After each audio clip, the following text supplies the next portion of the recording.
solución. Te puso en esta tierra para traer vida, porque eres la base de la sociedad.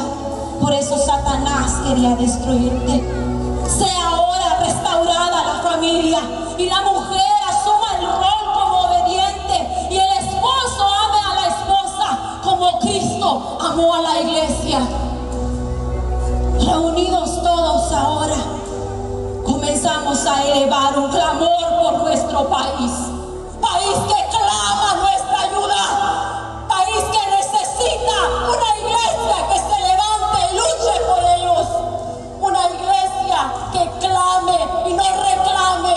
Una iglesia que se olvide de hablar mal del gobierno y comience a actuar, comience a pensar que su rol en esta tierra es realmente llevar libertad, es realmente hacer algo especial.